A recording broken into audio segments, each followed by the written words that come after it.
हरिओम. योगदास श्री जयगणेश जोशी यांनी निरूपण केलेले निर्वाण उपनिषद मंत्र क्रमांक 81. ब्रह्मचर्याश्रमैधित्य वानप्रस्थाश्रमेधित्य स सर्वसम विन्यासम संन्यासम. ब्रह्मचारी आश्रमाचे आणि वानप्रस्थाश्रमाचे फलित म्हणजे संन्यास. 4 आश्रम.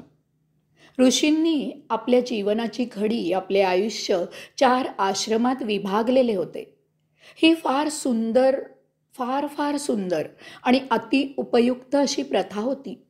आता दुर्दैवाने ती प्रथा नष्ट झाली. काळाच्या ओघात त्या प्रथेत दोष निर्माण झाले. परंतु कालमानाप्रमाणे त्यातील दोष सुधारण्याऐवजी ती प्रथाच मोडीत निघाली. त्या काळात तत्वप्रणालींची आखणी केली जाते. तत्व चांगली असतात, परंतु काळाबरोबर गरजा बदलतात, राहणीमानात फरक होतो, वैचारिक बदल होत असतो, एकूणच जीवन पद्धतीत फरक होत असतो. त्याप्रमाणे तत्वांच्या वापरात बदल करावा लागतो. मूलभूत ढाचा तोच राहतो, परंतु त्याच्या अंमलबजावणीत, त्याच्या चालीरीतीत बदल करावा लागतो. परंतु रूढी बदलायची मानसिकता, हिंमत आणि वैचारिक समृद्धता नसते. त्यामुळे चांगल्या प्रथा, त्यातील तत्व न उमजल्यामुळे बंद होतात. लबाडडी ढोंगी आणि स्वार्थी लोक, विशेषतः राजकारणी लोक याचा गैरफायदा घेतात. जनतेच्या भावना भडकवतात आणि समाजाला, मानवतेला, विश्वाला उपयुक्त अशा प्रथा, तत्वे धुळीला मिळतात. ब्रह्मचारी आश्रम, गृहस्थाश्रम, वानप्रस्थाश्रम आणि संन्यासाश्रम असे 4 आश्रम होते. जन्म झाल्यापासून 8 वर्षे पाल्य आपल्या माता पिता यांच्या घरी राहत असे. त्यानंतर त्याची मुंज होत असे आणि तो वयाच्या 25व्या वर्षापर्यंत गुरुगृही जाऊन शिक्षण घेण्यासाठी तेथेच राहत असे. त्यानंतर स्वगृही परत येऊन 25 वर्षे तो गृहस्थी थाटत असे. 50व्या वर्षी तो वानप्रस्थाश्रम स्वीकारित असे. 75व्या वर्षी तो संन्यासाश्रमी होत असे. ब्रह्मचारी आश्रम. मौज बंधन झाल्यावर छात्र ब्रह्मचारी आश्रम स्वीकारत असे. वयाच्या 25व्या वर्षापर्यंत छात्र ऋषीमुनींच्या सहवासात गुरुगृही वास्तव्य करत असे. गुरुकुल पद्धतीने त्याचे शिक्षण होत असे. येथे त्याला जीवनाचे सर्व सारभूत, मूलभूत असे शिक्षण मिळत असे.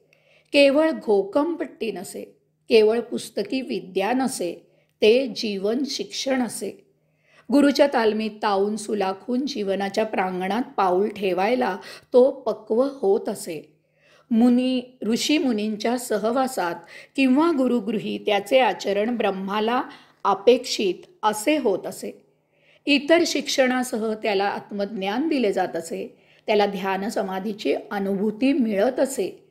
आश्रमात बालपणापासून वयाच्या ऐन तारुण्याच्या उंबरठ्यावर येईपर्यंत त्याचा आत्मभाव उदित होत असे. त्यामुळे पुढील आयुष्य आत्मभान ठेवूनच व्यतीत होत असे. हातून थिल्लरपणा घडत नसे.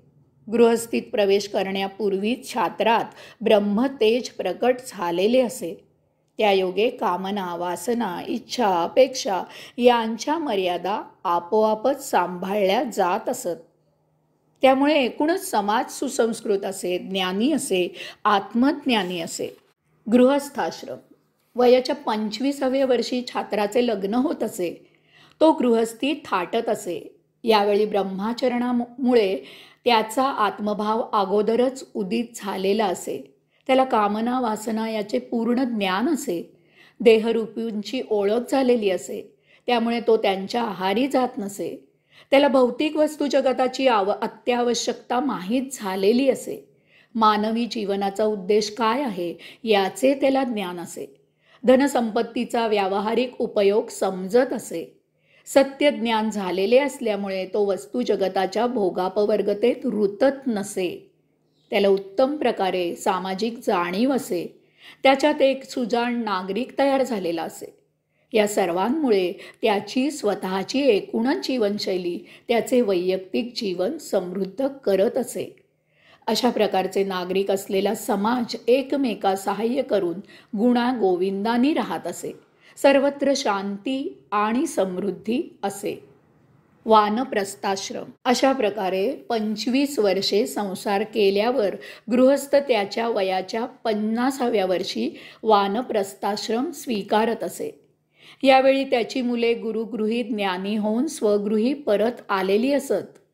पुढील पिढीकडे कारभार सोपवून गृहस्थ वानप्रस्थाश्रमी होत असे. आता तो तत्वचिंतन करत असे.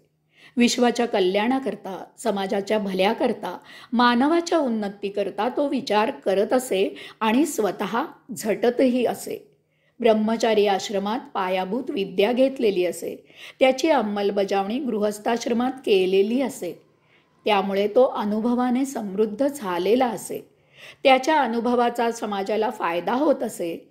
तुका म्हणे आता उरलो उपकारापुरता असा भाव त्या मागे असे. जे मिळवायचे ते मिळवून उपभोगून झालेले असे. आता परोपकार हेच जीवन असे.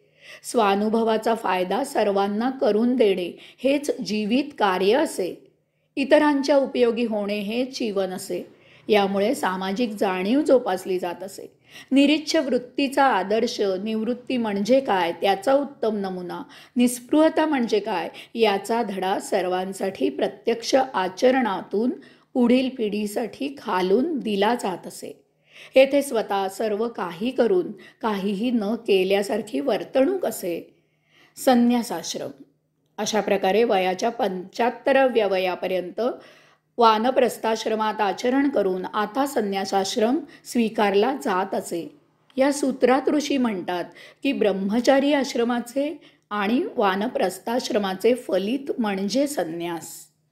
आता स्वतः काहीही न करता सर्व काही स्वतःच केल्यासारखी स्थिती असे. संन्यासाच्या केवळ उपस्थितीने सर्वांसाठी प्रेरणा मिळत असे. कृतांतकटका मलध्वजचरा याचे वयोवृद्ध, तपोवृद्ध, ज्ञानवृद्ध रूप कैवल्यानंदी असे. ज्यांना ते पाहायचे असेल त्यांनी ते पाहावे. आता समाजात राहून न राहिल्यासारखी स्थिती असे. संन्यासामधून मधुर सुवास येत असे.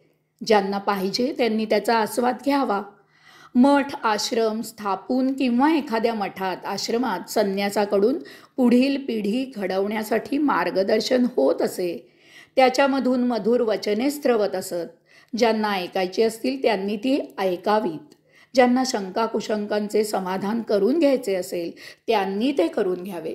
पवित्र गंगा परम आत्म्याकडे झेपावून वाहत आहे.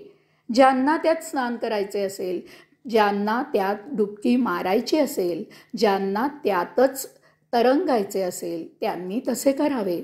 संन्यासी त्यासाठी उपलब्ध असे. हरिओम.